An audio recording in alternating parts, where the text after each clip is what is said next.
नमस्कार, आप देख रहे हैं IAM वर्ल्ड न्यूज। मैं हूं आपके साथ निहारिका गुप्ता। तो चलिए नजर डालते हैं आज की कुछ खास खबरों पर।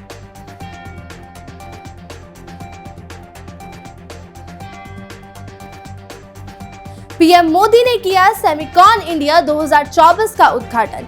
यूपी बनेगा सेमीकंडक्टर हब।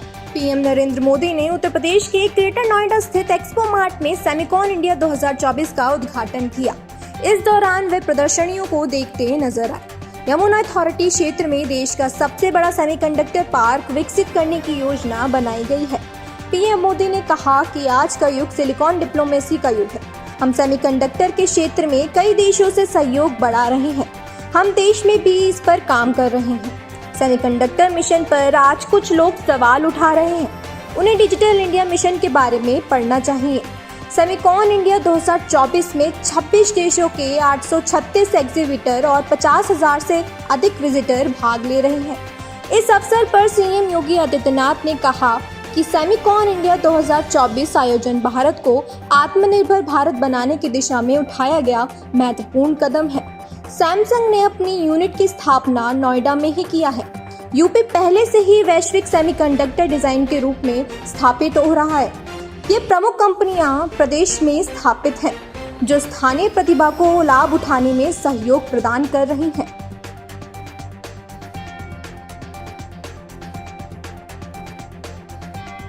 पीएम मोदी के जन्मदिन को भव्य बनाएगी बीजेपी। सेवा पखवाड़ा मनाने की योजना।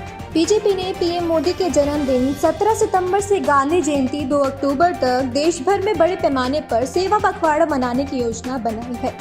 बीजेपी के राष्ट्रीय अध्यक्ष जेपी नड्डा ने इसके लिए राष्ट्रीय स्तर पर एक टीम का भी गठन किया है। इसका संयोजन पार्टी के राष्ट्रीय महासचिव सुनील बंसल को बनाया गया है।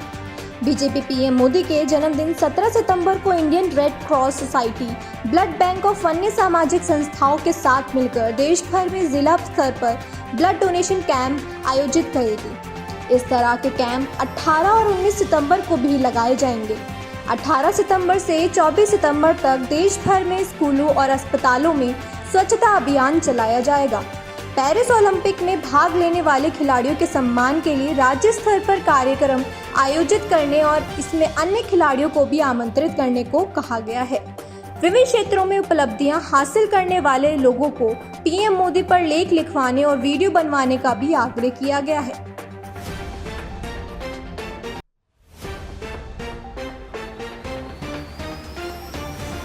अमेरिका में भारत विरोधी इल्हान उमर से राहुल गांधी की मुलाकात पर विवाद। बीजेपी ने घेरा। कांग्रेस सांसद और लोकसभा में विपक्ष के नेता राहुल गांधी की अमेरिकी यात्रा विवादों में घिरती जा रही है। राहुल गांधी ने अमेरिका में रेबर्न हाउस ऑफिस बिल्डिंग में कई अमेरिकी सांसदों से मुलाकात की, मगर सबसे अधिक ध्यान बैठक में शामिल इल्हान उमर ने खींचा। दरअसल इल्हान उमर को भारत विरोधी रुख की वजह से जाना जाता है। कई मुद्दे पर इल्हान ने पाकिस्तान का खुलकर समर्थन किया, वहीं भारत की कई बार आलोचना कर चुके हैं। इल्हान उमर के साथ राहुल गांधी की मुलाकात पर भाजपा ने हमला बोला है। भाजपा के IT सेल प्रभारी अमित मालवीय ने कहा, विपक्ष के नेता राहुल गांधी ने अमेरिका में इल्हान उमर से मुलाकात की, जो पाकिस्तान प्रायोजित भारत विरोधी आवाज है, एक कट्टरपंथी इस्लामवादी और स्वतंत्र कश्मीर की पैरोकार है। यहाँ तक कि पाकिस्तानी नेता भी ऐसे उग्र तत्वों के साथ देखे जाने को लेकर अधिक सतर्क होंगे। कांग्रेस अब खुलेआम भारत के खिलाफ काम कर रही है।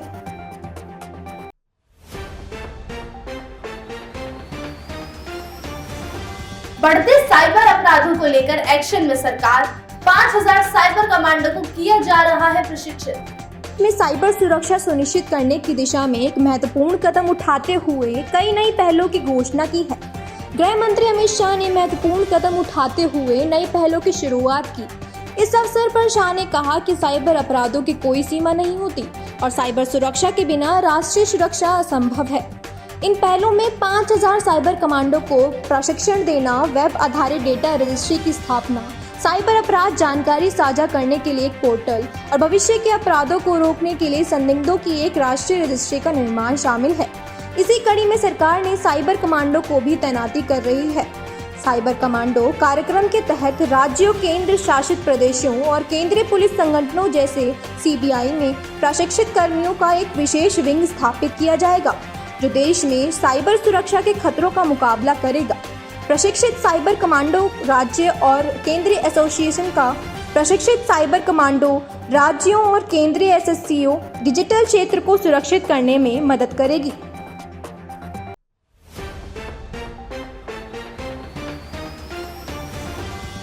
अपर्णा यादव ने संभाला राज्य महिला आयोग के उपाध्यक्ष का कार्यभार। नाराजगी के बाद सीएम योगी से की थी मुलाकात। नाराजगी की खबरों के बीच यादव परिवार की बहू, सामाजिक कार्यकर्ता और भाजपा नेता अपर्णा यादव ने उत्तर प्रदेश राज्य महिला आयोग की उपाध्यक्ष का कार्यभार संभाल लिया है। इस मौके पर उनके साथ उप मुख्यमंत्री ब्रजेश पाठक की पत्नी नम्रता पाठक भी मौजूद रहीं। बता दें कि सरकार ने पिछले सप्ताह ही आगरा की बबीता चौहान को आयोग के अध्यक्ष, गोरखपुर की चारू चौधरी और अपर्णा यादव को उपाध्यक्ष बनाया था। इसके बाद दोनों की पदाधिकारियों ने कार्यभार संभाल लिया था, पर अपर्णा यादव ने नहीं संभाला, जिसे लेकर उनकी भाजपा से नाराजगी की खबरें आ रही थीं। अपर्णा यादव ने मुख्यमंत्री योगी आदित्यनाथ से मुलाकात की थी। इसके बाद उनकी नाराजगी दूर होने की बात कही जा रही थी।